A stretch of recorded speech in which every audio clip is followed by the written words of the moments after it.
रात के 10 बज गए थे। मेंटल हॉस्पिटल के रूम में एक सिस्टर रात के शिफ्ट का राउंड ले रही थी। राउंड लेते लेते वो रूम नंबर 11 के पास आकर पहुंच गई।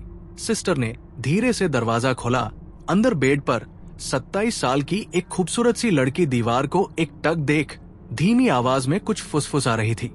उसे देख सिस्टर को थोड़ा अजीब लग रहा था। कमरे के अंदर जाने के लिए उसके पैर जैसे मना कर रहे थे। उस मेंटल हॉस्पिटल में ऐसे कई सारे अजीब पेशेंट्स थे और मानसिक बीमारी वाले पेशेंट्स का ऐसे बर्ताव करना काफी आम बात है। और वो एक सिस्टर थी तो उसके लिए तो ये रोज का ही काम था। लेकिन उस सिस्टर का उस मेंटल हॉस्पिटल में आज पहला दिन था। रात का सन्नाटा और अचानक से आती हवा के कारण होने वाली दस्तक उस खौफनाक मंजर में और भी डर पैदा कर रही थी। अंदर जाऊं या नहीं, इस गहरी सोच में वो पड़ गई थी। मैं थोड़ी सी हिम्मत कर उस सिस्टर ने अपना एक पैर अंदर बढ़ाया ही था कि तभी अचानक से वो लड़की जोर से हंसने लग गई और अजीबो गरीब हरकतें करने लग गई। उसका मुंह दीवार की तरफ था। उसने अचानक से अपनी गर्दन उल्टी घुमाई। सिस्टर के पसीने छूट गए उसके पैर, मानो वही जम गए अपने कांपते हुए हाथों से। कमरे का दरवाजा बंद कर सिस्टर दूसरे से सर को आवाज लगाते हुए रिसेप्शन की तरफ दौड़ी। सुनीता, सिस्टर दौड़ते हुए सिस्टर रिसेप्शन पर पहुंच जाती है। रिसेप्शन पर एक सिस्टर किसी से फोन पर बात कर रही थी। आंटी जी, आप बिल्कुल चिंता मत कीजिए, वो बिल्कुल ठीक है, हम उसका अच्छी तरह से ख्याल रख रहे हैं। इतना कहकर सुनीता सिस्टर फोन रख देती है और उस दूसरी सिस्टर को देखकर कहती है, क्या हुआ रचना सिस्टर, तुम इतनी डरी हुई क्यों हो? तब रचना सिस्टर जो कुछ हुआ था वो सब सुनीता सिस्टर को बताती है।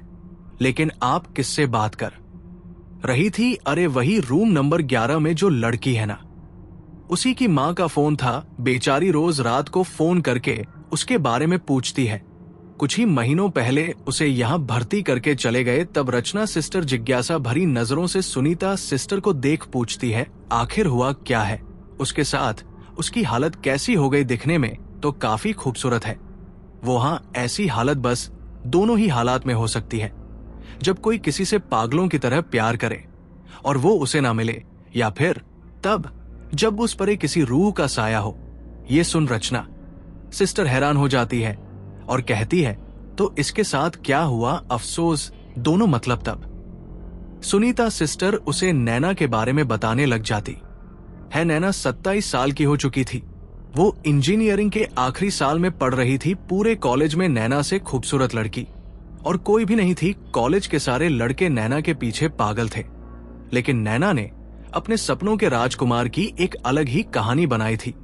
वो मन ही मन रोज उसके जिंदगी में आने वाले राजकुमार के सपने सजाती थी नैना।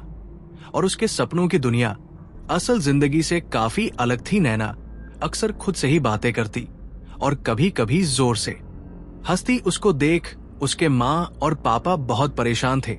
उनकी बेटी की शादी की उम्र हो गई है और अब उसके लिए कोई अच्छा सा लड़का ढूंढना चाहिए, ऐसा उन्हें महसूस होने लगा। और उन्होंने कई सारे रिश्ते भी नैना के लिए लाए।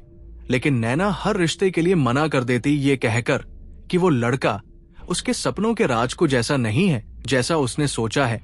काफी सारे रिश्तों को बार बार मना करने के कारण नैना के लिए रिश्ते आने अब बिल्कुल ना के बराबर हो गए थे। इस बात से नैना के माँ और पापा बहुत परेशान थे।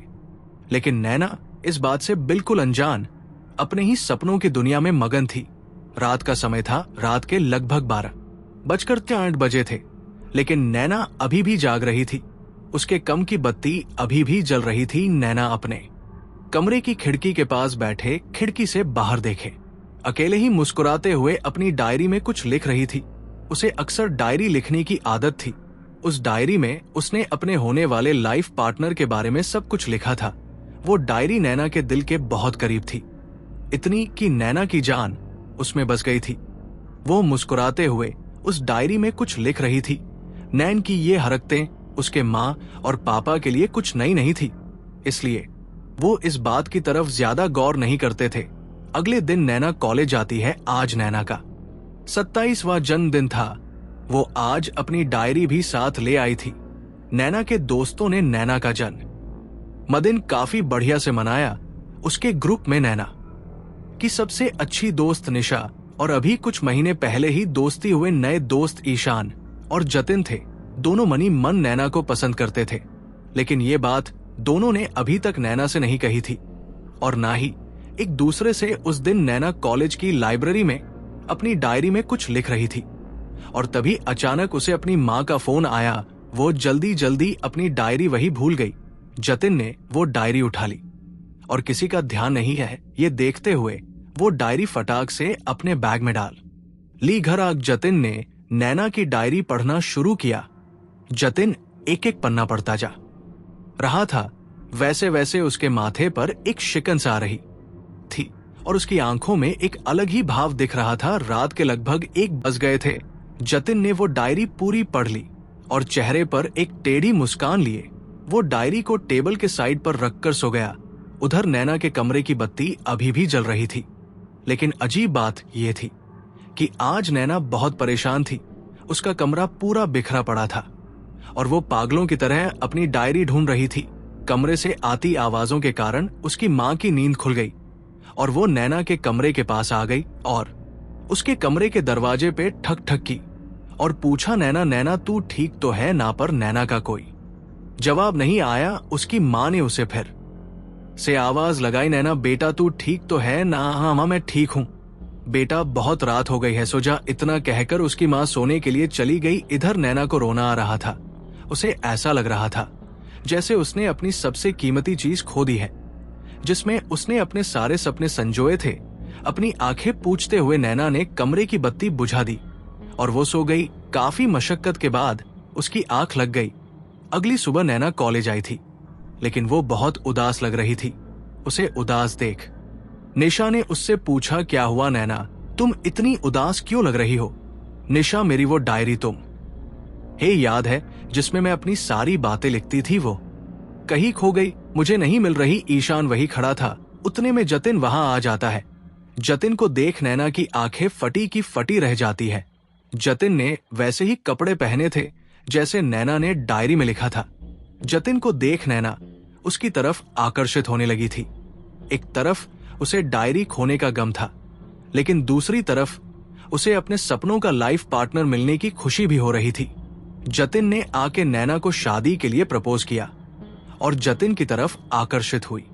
नैना ने उसे हाँ कर दी। नैना और जतिन दोनों बहुत खुश हो गए, लेकिन ईशान के चेहरे पर बिल्कुल भी खुशी नहीं थी। उसका तो मानो दिल ही टूट गया था, लेकिन वो वही चुपचाप खड़ा सब देखता रहा। दिन बदन जतिन के प्यार का जुनून बढ़ता चला गया। वो नैना के प्यार के लिए पागल होने वाली हरकतें करने लगा। वो किसी को नैना के पास आने नहीं देता था, यहाँ तक कि उसने निशा को भी नैना से दूर कर दिया। एक दिन तो हद हो गई, जतिन ने ईशान के साथ मारपीट कर दी। तिन नैना के प्यार के लिए अजीबो गरीब हरकतें करने लगा। कभी अपने पूरे शरीर पर नैना का नाम खून से लिखता तो कभी अपने खून से लिखे लव लेटर्स नैना को भेजता। नैना को भी अब जतिन के ऐसे बर्ताव से डर लगने लगा था। एक दिन नैना जब जतिन के घर गई तो नैना को वहां उसकी डायरी मिल गई। अपनी डायरी को जतिन के कमरे में देख नैना हक्की बक्की रह गई थी। साथ ही में टेबल के ड्रॉर में कुछ लव लेटर्स और लड़कियों की कुछ तस्वीरें भी मिली। नैना वो देख ही रही थी कि तभी वहां पर 4045 साल का एक आदमी आ गया। उसे ऐसा अचानक देख नैना थोड़ी डर गई। तब वो आदमी बोला, अरे बेटा डरो नहीं, मेरा नाम किशोर है, मैं जतिन का चाचा हूं। मैं अपने काम के सिलसिले में बेंगलोर में रहता हूं।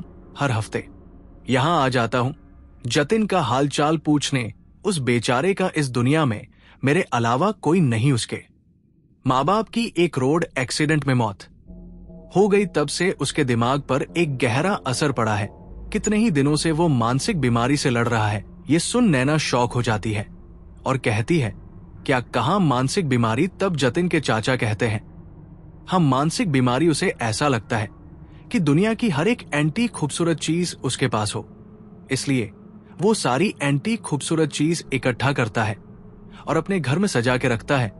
ये देखो पूरा घर ऐसी ही चीजों से भरा पड़ा है। नैना इधर उधर अपनी नजर घुमा है तो उसे घर में बहुत सारी ऐसी एंटीक और खूबसूरत चीजें दिखाई देती है। नैना उन चीजों को देख ही रही थी कि तभी वो चाचा जी आगे कहते हैं, वह भावनाएं नहीं समझता, बस बाहरी खूबसूरती की ओर आकर्षित हो जाता है।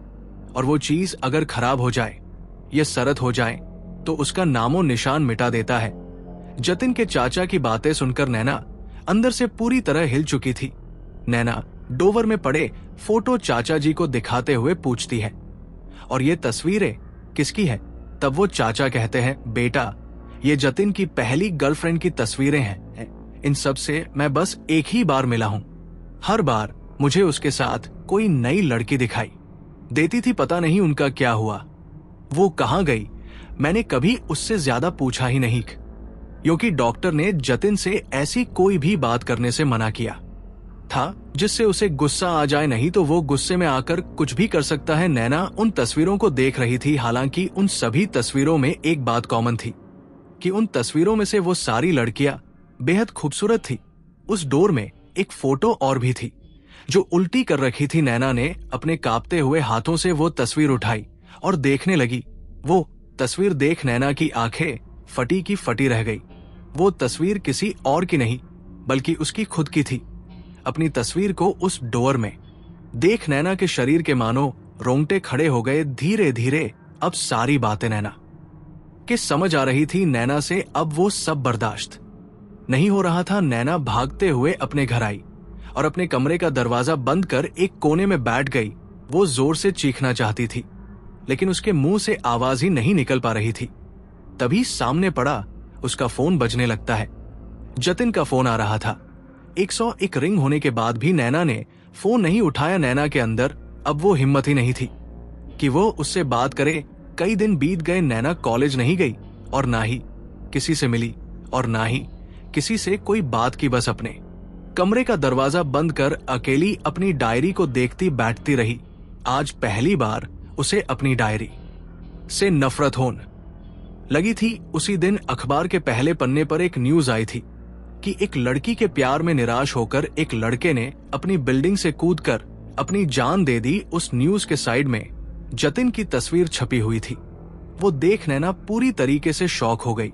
उसे ऐसा लग रहा था मानो उसके शरीर से पूरी ताकत ही चली गई। नैना ने अब कॉलेज जाना भी छोड़ दिया। दिन भर बस अपने कमरे में बैठकर दीवारों को देख धीमी आवाज में कुछ बड़बड़ा आती रहती थी, मैंने कुछ नहीं किया, प्लीज मुझे छोड़ दो। हर जगह नैना को बस 3 की रूह दिखाई देती थी और वो उसे हंसते हुए कहता था, नैना मैं आज भी तुम्हारा इंतजार कर रहा हूं, तुम सिर्फ मेरी हो। सुनीता सिस्टर की बातें सुनकर रचना सिस्टर हैरान हो गई थी। रात का वो सन्नाटा और वो खौफनाक किस्सा रचना सिस्टर के दिल में डर पैदा कर रहा था।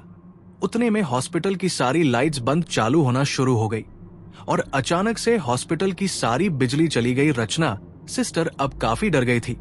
उसने डरते हुए अपना मोबाइल निकाला और अपने मोबाइल की टॉर्च शुरू की और सुनीता सिस्टर को आवाज देने लगी, सुनीता सिस्टर आप यही है ना? लेकिन सुनीता सिस्टर का कोई जवाब नहीं आया। उतने में रचना सिस्टर को टेबल की साइड पर रखा एक पेपर नोट मिला। नोट में लिखा था कि रचना, मुझे एक इमरजेंसी की वजह से कहीं दूर जाना पड़ रहा है। तुम्हारा फोन नहीं लग रहा था इसलिए ये मैसेज रख रही हूं।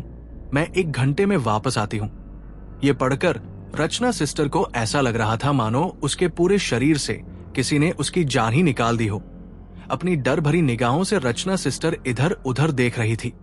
तभी अचानक एक कोने में उसे किसी की परछाई दिखाई देती है।